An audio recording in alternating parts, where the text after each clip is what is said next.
इसमें बीजेपी और समाजवादी पार्टी दोनों की प्रतिष्ठा उत्तर प्रदेश में अगर बात की जाए तो दांव पर लगी है, क्योंकि 2027 से पहले जब ये विधानसभा चुनाव होंगे, उपचुनाव काफी अहम है। वोटिंग के दौरान बुर्के पर भी काफी सियासी गहमागहमी देखने को मिली है, जिसमें आरोप प्रत्यारोप का दौर भी जारी रहा। बात चुनाव आयोग तक पहुंची तो शिकायत पर एक्शन भी हुआ, लेकिन सियासत थमने का नाम नहीं ले रही है। आप इस रिपोर्ट से समझिए क्या कुछ पूरा मामला है।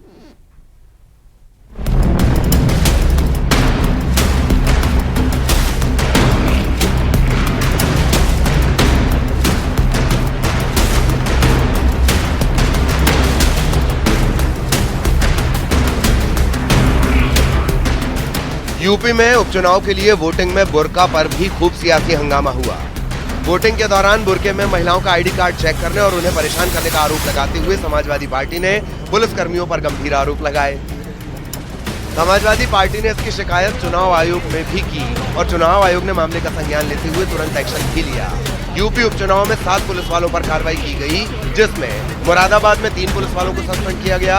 वहीं मुजफ्फरनगर में 2 पुलिसकर्मी सस्पेंड किए गए। कानपुर में भी 2 पुलिस वालों पर सस्पेंशन की गाज गिरी।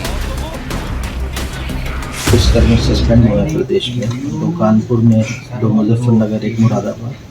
और सभी अधिकारियों को ये निर्देश पुनः दिए गए हैं कि सभी वोटर्स जो वोट देने आएंगे उनकी आईडी चेक होगी और उसके बाद ही उनको वोट देने दिया जाए। और ये आईडी चेकिंग करने का काम पोलिंग स्टेशन के अंदर मतदान कर्मी करेंगे।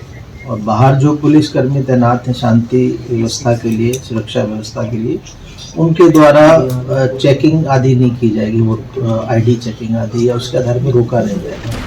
पुलिस अधिकारियों पर वोटर कार्ड और आधार कार्ड चेक करने के आरोप लगाते हुए अखिलेश यादव ने बीजेपी पर निशाना साधा, तो काउंटर करने के लिए बीजेपी के प्रदेश अध्यक्ष भूपेंद्र चौधरी ने भी मोर्चा संभाला और कहा कि समाजवादी पार्टी के गुंडों को नियंत्रण में रहना चाहिए। उपचुनाव में समाजवादी पार्टी ने बाहर से लोगों को बुलाकर माहौल खराब कर दिया है। ये बेईमानी पे इसलिए उतर आए हैं कि जनता तो है ही खिलाफ, इनके अपने लोग भी इनके खिलाफ हैं। दिल्ली और डिप्टी दोनों इनके खिलाफ हैं। दिल्ली और इनके डिप्टी और बहुत सारे ऐसे साथी हैं जो इनके खिलाफ हैं।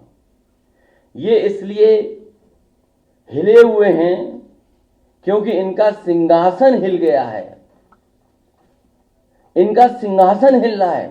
उपचुनाव वाले क्षेत्रों में समाजवादी पार्टी ने बाहर से बुलाकर, जिस प्रकार से अराजक तत्वों को बुलाकर चुनाव को प्रभावित करने की कोशिश की है, वो हम सबके सामने है।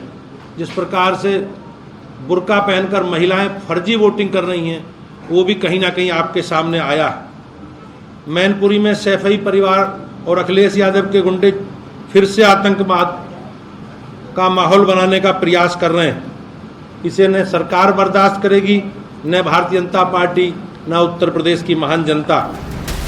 उधर मैनपुरी से एसपी सांसद डिम्पल यादव ने भी पुलिस पर दबाव बनाने की कोशिश का आरोप लगाया और कहा कि पुलिस का रवैया इस चुनाव में लोकसभा चुनाव से ज्यादा खराब है। बीजेपी के लोग बुर्के को लेकर माहौल बना रहे हैं। वहीं बीजेपी नेता अपर्णा यादव ने साफ कर दिया कि करहल में बीजेपी ही जीतेगी। नेताजी का आशीर्वाद हमेशा बीजेपी के साथ रहा है। उन्होंने खुले मन से संसद में मोदी जी को आशीर्वाद दिया था। ज़्यादा से ज़्यादा मेरी सबसे यही अपील है कि आप जाइए और अपना वोट और मताधिकार का प्रयोग करिए। और हम समझ रहे हैं कि प्रशासन के द्वारा सख्ती की जा रही है और जिस तरह लोकसभा चुनाव में भी जिस तरह पुलिस का रवैया रहा है, मैं समझती हूँ उससे एक कदम आगे का रवैया उत्तर प्रदेश की पुलिस आज अपना रही है और लोगों को मताधिकार प्रयोग करने से रोकने का कार्य कर रही है। कि लोकतंत्र अपना फैसला करता है और मैं तो यही कहूँगी कि आदरणीय नेताजी का आशीर्वाद हमेशा भारतीय जनता पार्टी के साथ रहा। उन्होंने खुले मन से पार्लियामेंट में आदरणीय प्रधानमंत्री श्री नरेंद्र मोदी जी को आशीर्वाद दिया और मैं यही कहूँगी कि भारतीय जनता पार्टी लगातार जो है अपनी जीत दर्ज करती आ रही है। उपचुनाव में भी वह जीत जीतेगी। उधर कटहरी उपचुनाव में भी आरोप प्रत्यारोप की लड़ाई जारी रही। एसपी सांसद लालजी वर्मा ने पुलिसकर्मियों पर आरोप लगाए, तो बीजेपी ने एसपी के आरोपों पर पलटवार करते हुए कहा कि एसपी चाहती है फर्जी मतदान हो। बुर्के में फर्जी मतदान कराने की कोशिश बर्दाश्त नहीं होगी।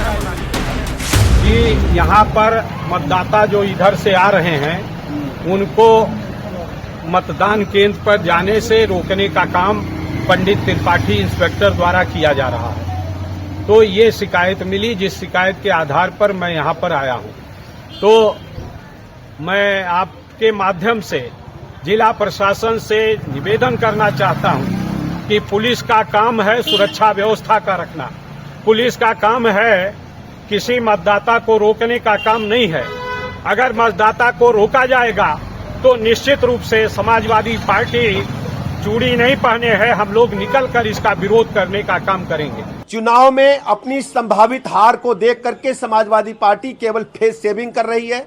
भारतीय जनता पार्टी प्रचंड बहुमत के साथ इन 9 सीटों पर जीत रही है, ये मैं कहना चाहता हूं। हमने निर्वाचन आयोग को शिकायत किया है कि बड़ी संख्या में हुजूम इकट्ठा कर रहे हैं, जबकि निर्वाचन के नियम के मुताबिक आसपास निर्वाचन स्थल के जहां पर मतदान हो रहा है 144 दफा लगी होती है, वहां भीड़ इकट्ठा नहीं हो सकती। ये भीड़ इकट्ठा करके अधिकारियों को दबाव में लेकर के और खासकर बुर्का पहना करके पुरुषों को वोट डालवाने का असफल प्रयास कर रहे हैं। भारतीय जनता पार्टी ने इसकी कंप्लेंट निर्वाचन आयोग से की है। दरअसल उपचुनाव में बीजेपी और एसपी की प्रतिष्ठा दांव पर लगी है। ऐसे में वोटिंग के दौरान आरोप प्रत्यारोप का दौर भी जारी रहा, शिकायत पर एक्शन भी हुआ। अब देखना होगा कि नतीजों में कौन बाजी मारता है। न्यूज़ 18 के लिए ब्यूरो रिपोर्ट।